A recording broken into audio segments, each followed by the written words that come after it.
So the first thing that's going to happen when you log into the system is you're going to be asked to set up two things. And these are really two things that kind of have to be set up before we can move forward. The first is, how do you want to name your fiscal years? And the second is, how do you want to name your payroll periods? So we have a little pattern generator here that you can use. So if I say, okay, well, FY-YYYY looks good for me, that's going to mean all my fiscal years will come out looking like FY 1920, FY 2021, and so forth. Okay.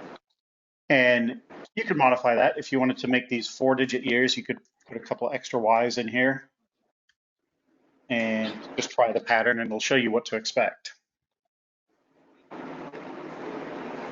Payroll periods are pretty similar. We have a series of ends for sort of the sequence number during the year. There's generally 26 payroll periods per year. And then you can put the year in front and the sequence after. So I could do YYYY-NN, and that would give me 2020-01 through -26. Oh, I see payroll period numbers. Okay. Yep. And then the other thing is, depending on your history of payroll periods, your payroll period may start on the first or the second Saturday or Sunday of the year. Are you a Sunday to Saturday or a Saturday to Friday payroll period? Sunday to Saturday. Okay. Yeah. Because that's how we have it configured right now. So you'll either start on the 6th or the 13th, depending on how things ended up last year. Okay. Okay, so once I got that looking the way I want it, I'll hit Save Configurations, and you'll see this little thing pop up in the top right there. We go over that in the user's guide. That's a little thing called a toast because it pops up, and then usually when it pops up, it's good things. Okay. So that's just a quick pop-up, and then it fades away, just to let you know that something happened. We saved the data, and everything's good to go now. Okay. Now, I can come back to this screen anytime from the configuration menu item, and I can change these patterns. So I could change all of our payroll periods to be, 01-2020 instead. But I can't change my fiscal year start month, and I can't change my payroll period start date after I've done this screen the first time. Okay, good advice. Yep. So hopefully we'll get those. Now, if you don't like what you have in there, just give us a call. The help desk can go in and rework them for you. But the longer it goes, the more difficult it is, because then we'll have time cards and things like that attached to those records. Oh, all right. Good. So the next place to go after having done your initial setup is to go to our county configuration screen. So we got a whole bunch of menu items here. Over on the left, these are all what most of your staff will use all the time. Dashboard, which tells you whether you've entered your time for the week or not. Timesheet, which is where you enter your time. Activities is where you get to reports 1 through 10 and your weights and measures inspections and that type of thing. Reporting is obviously for generating PDFs and Excel outputs. And then admin is only going to be available if you're an administrative user, and there's several options in here. But let's start with configuration. Okay. And these are all the configurable items in CalCATS. Okay, so the fiscal years and payroll periods, that's the one we just. The next is CalCATS deals with a whole series of county programs and county subprograms. So I click on here, you'll see we have the Ag program, PUE program, weights and measures, and then others that you may or may not use. And if I'm not mistaken, you guys are not doing USTs, ASTs, animal shelter, or air pollution control. Is that correct? I do. I supervise all of that, but staff no. Except for animal shelter, correct? Oh, correct. Correct, yeah. Okay. Okay, so you could go in here and you could deactivate animal shelter. And that way it won't show up as an option for you down the road. Okay. If that ever changes in the future, you can come right back here and reactivate it, and then it'll be available as an option to select when you're recording time again. Okay. Is there a way to add more to that list? No, there's a lot of things in the program that are hard-coded to these programs. And so if you need to add a different program, then we'll need to have a conversation, and then we'll, it may be simple in that the existing time card categories can handle it. But I want to take a look at the program with you and see what you need to track for it before we would add that for you. Okay, it'd be like, instead of it say animal shelter, it would say water resources or something like that. That would be as simple as it is. So, yep. Okay, we can come back to that later. Okay, so back to our configuration screen. And now I'm going to show you a trick that I showed everyone when we're doing web stuff. I find myself jumping back and forth a lot to this configuration screen. So I'm going to leave it open in this browser tab, and I'm going to open these in a new tab. So I just right-clicked on that link and said open in new tab. That way I can leave my configuration screen here, and I can have, whatever I'm opening next over here in the next tab. So each one of the programs, at least the first few programs, are broken down into what we call subprograms. So for agriculture, it breaks down into your 10 CDFA reports. And there's more than 10 records here. So I'll just take this, grid page size and say, give me all of them. There's actually 15 because some of them, like pest management, has a sub-report for GWIS, for Pierce's disease. And then pest exclusion has sub-reports for sudden oak death and LDAM and dog team and EGVMs. And these, again, are standard programs. We have to have these programs in place because that's how CDFA's CMR works. But you can rename them if you like, give them a different code. So if you want to see these displayed differently in your county, then you can change that. And again, if there's certain things you don't do, if you don't do egg inspections or if you don't do dog team, you can just deactivate it here. Right, because we don't do dog team. Yep. Okay. Pesticide use enforcement, I'm going to come back to in a second. Let's have a quick look at weights and measures. Weights and measures, the weights and measures inspection entry is going into beta test next week. So it'll be introduced into production by the end of the month. So when that gets released, we'll have another conference call with all the counties that are in CalCATS just to go over the whole weights and measures and give you training on using the inspection forms and so on. Okay. But this is what you will see once that functionality comes out. You'll see measuring and weighing devices with a typical device inspection form.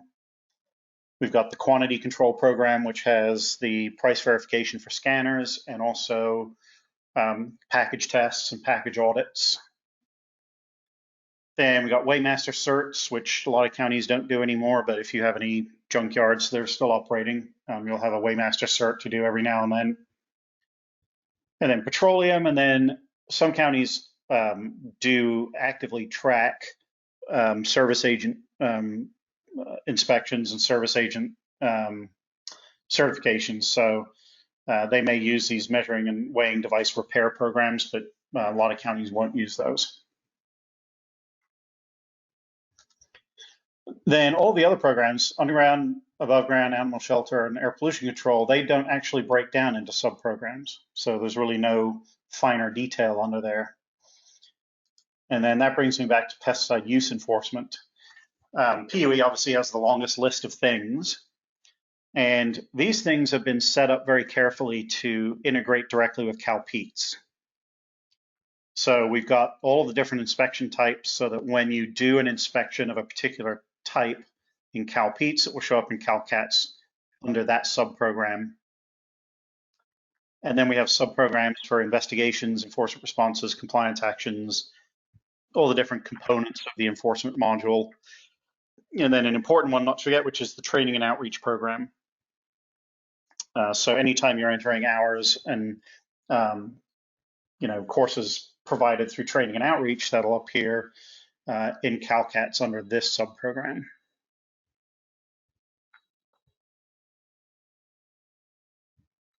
Okay, so there may be some things to deactivate there, but generally not a whole lot of configuration required for those two screens.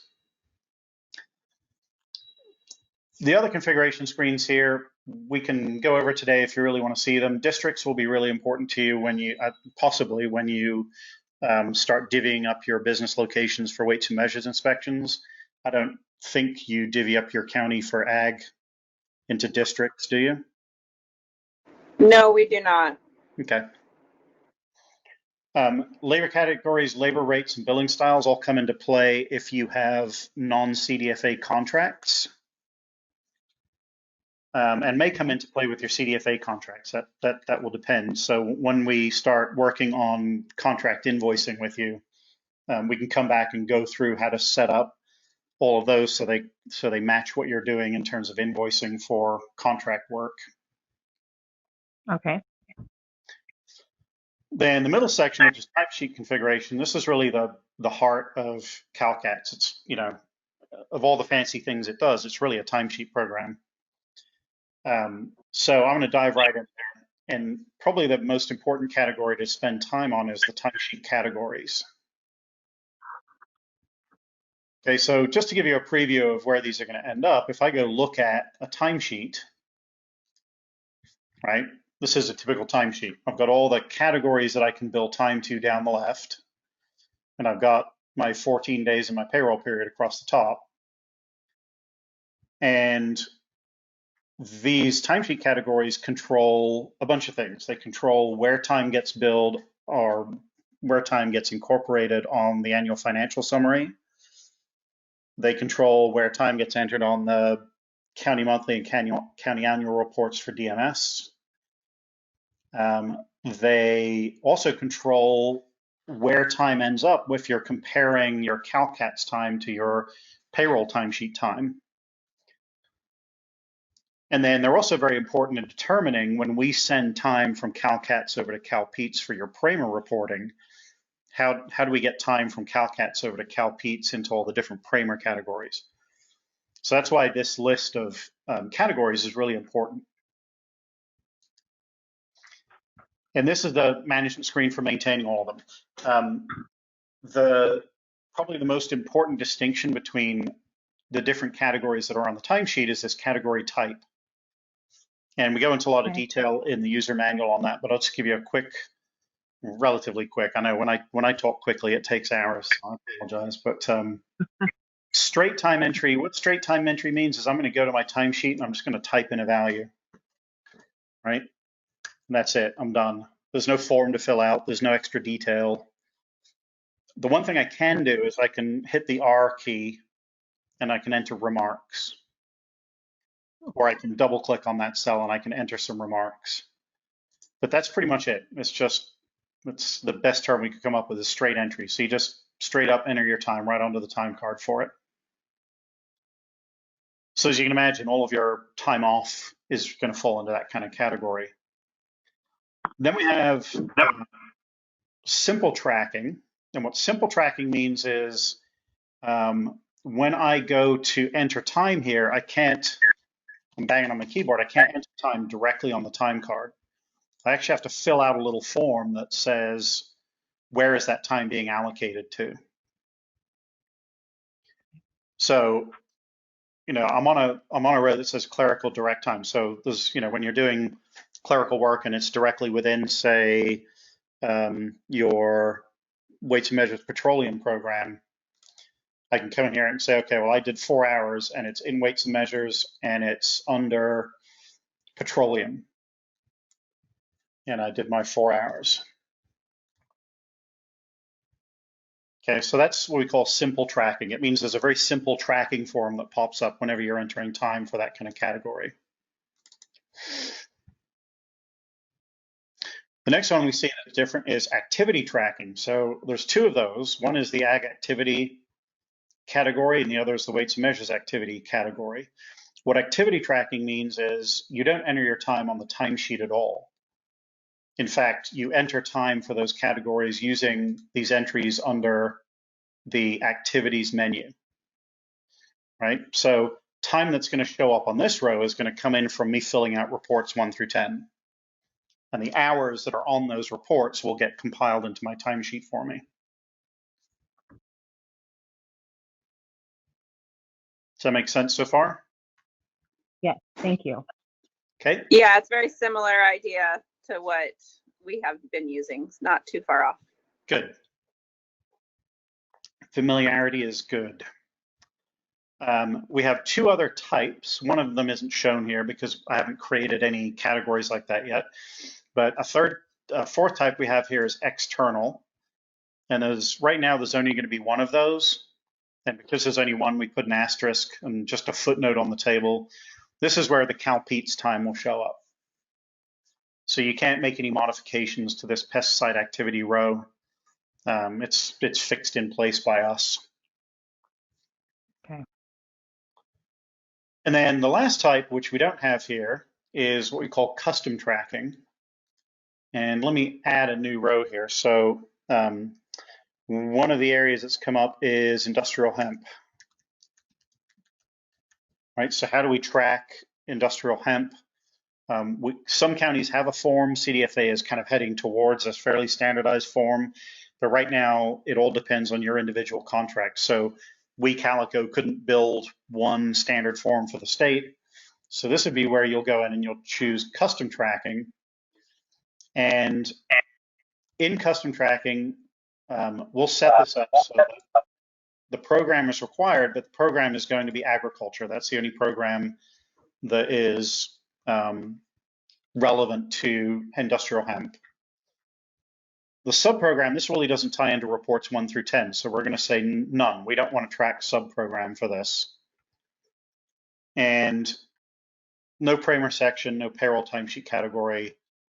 And I'm going to save that category because then there's some magic that comes up. And I'm sorry, we do have to specify a payroll timesheet category. This would be considered work time. Okay. And I'll come back and explain what the payroll timesheet category does in a little bit. So now I have this industrial hemp row, and I can, now that I've saved the main row, I can go back in here and I can design a custom form by adding custom fields to it. And what that means is I can create a field. This might be acres. Just what we're going to display on the screen is acres inspected. The data type for acres inspected is going to be a decimal because it's obviously not necessarily an integer. Max text length only is relevant to text fields. Drop-down values I can specify if I only want to allow the user to pick specific values, but obviously for number of acres, I want them to type in a value. It is required. And then when I'm displaying this form on the screen, I can give the user a hint as to what they're supposed to enter here. Enter the number of acres inspected, say pre-harvest.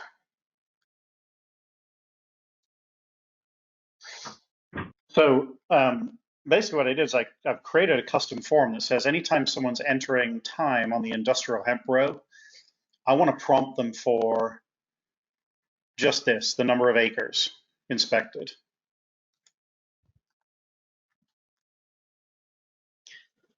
So, you know, as you, we have some other videos that are up on the help page links for the Vimeo channel that show you as other examples how I could create some custom COVID-19 time tracking categories, you know, similar to this, using the different kinds of timesheet categories there.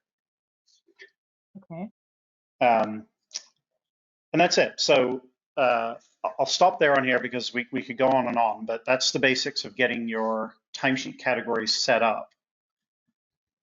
Now, the next thing I want to look at is, if I look at this list, it's a pretty long list, and not everyone in your county is going to be doing all of this.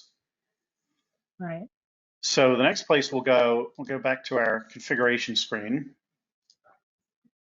And I'm going to talk about the next thing here, which is timesheet templates. Okay, so right now we provided you with two basic timesheet templates. One is for administrative users. And a timesheet template basically says, out of all the possible timesheet categories, what do you want this user to see by default when they go to do their timesheet? And by default, I mean, when they open a new timesheet, these are the rows that will appear. It doesn't stop them from adding other rows. If, say, 1 week out of the year, you happen to do some industrial hemp work, or you happen to do some weights and measures training work, you can always add things into your timesheet that aren't there. But by default, I'm just going to see as an admin person, I'm just going to see these 4 categories. Whereas for regular staff, whenever they open a new timesheet, they'll see everything except this industrial hemp, because we just added that one. So I'll go ahead and add that. Just I can double click it to add it over here, or I can highlight it and use these arrows and move things back and forth. Okay, so that's another thing you can do to try and make it a little bit easier for your staff is set up templates that give them a little guidance on which timesheet categories they should use. And I'm going to go, I think I just added that industrial hemp, and I want to take it out right now.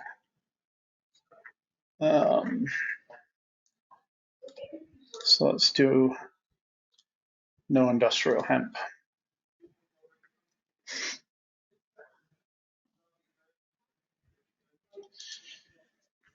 Okay, and then the last thing on timesheets, we talked about eventually trying to integrate CalCATS with your payroll systems, but the most we're going to be able to do initially for a lot of counties is let you print out a timesheet that instead of having all of these different categories on it, it'll summarize most of this up into just work time.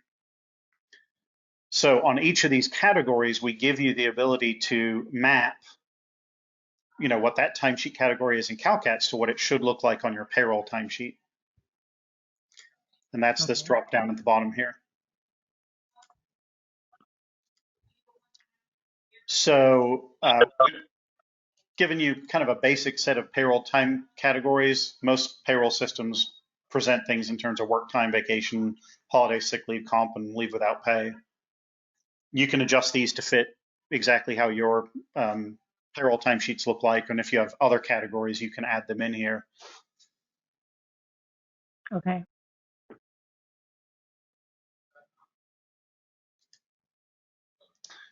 Okay, and then last thing I want to mention before we move off of the timesheet configuration is there's one other mapping on these timesheet categories. And I'll go down to, for example, what is this restricted materials permit ag and restricted materials permit non-ag?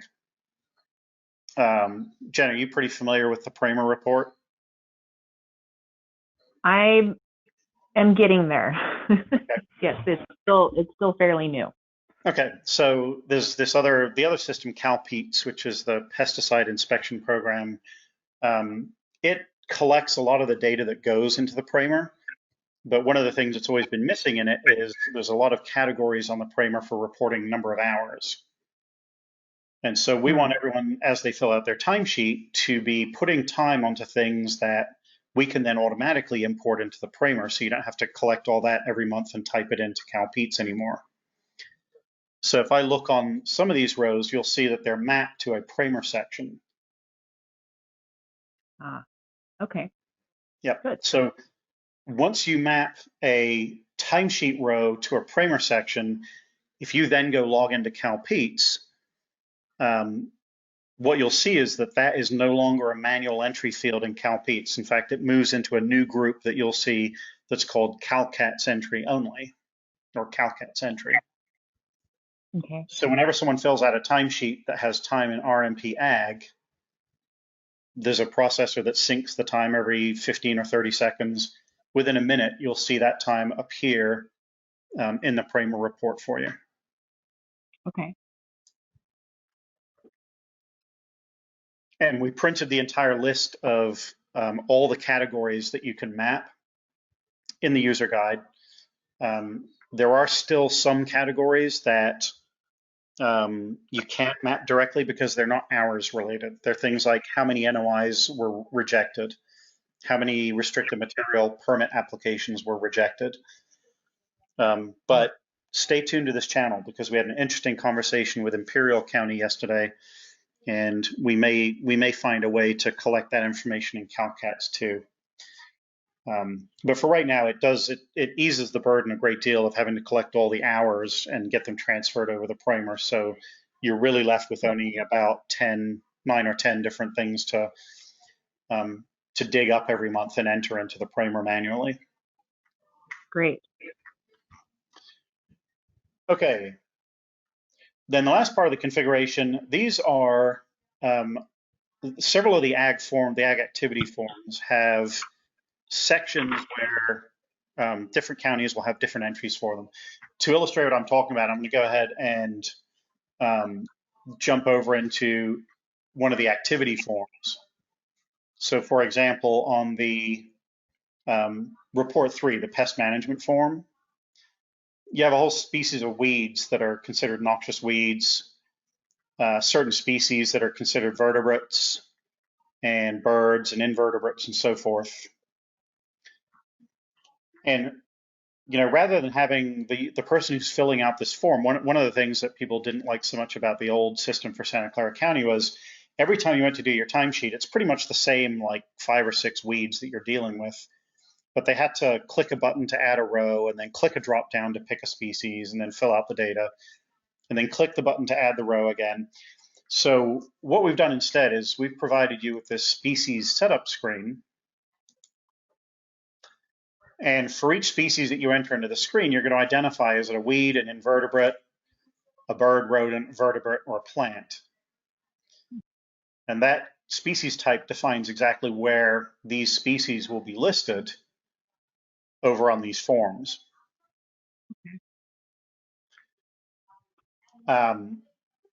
So that applies certainly here. It also applies, for example, if you're looking at your trap types in your pest detection program, your special survey types. So all of these forms can be customized so that your biologists, have to do a minimal amount of work to get the data entered into the form correctly. What it also means is when I deactivate one of these things, so for example, if I deactivate in weeds, I deactivate yellow star thistle. If I go and create a new pest management row here, you're going to see yellow star thistle has automatically been removed from this list. Yeah. So we go into some detail in the user's guide about when that happens. If, for example, I already had a report 3 filled out for yesterday, that report would still show yellow star thistle because yellow star thistle wasn't deactivated until today. Correct. Yeah. Okay. Okay, so that's what the other categories of management on the configuration screen are for, are just some of those listings that are variable on those ag activity forms.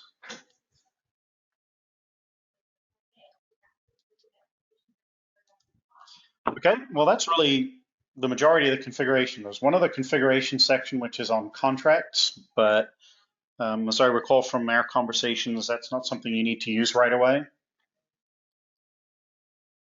So I don't know if that's an accurate statement. Okay, well, I'm not sure that. I would think that we would want to track all of our contract work as much as possible in here. I guess I don't know enough to answer that question. Maybe. Okay, well, dive into it. I'll not spend too much time on it today, but that's certainly something we can circle back around to next week. Basically, on your contracts admin page, you'll be able to add contracts for whoever you have contracts with.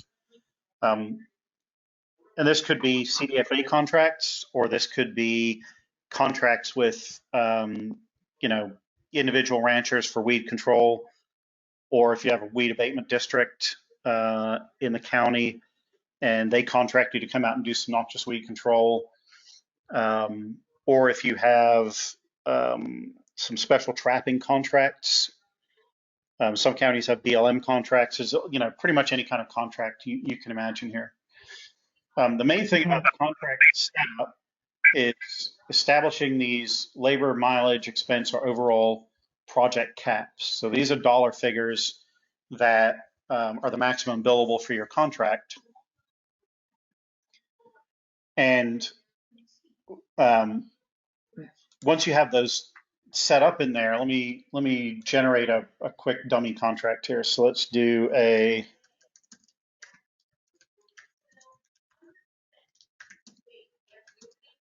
weed abatement District 7. I'll skip the address. This is going to be an overall cap of $10,000, and we report quarterly. It's at least a zip code, so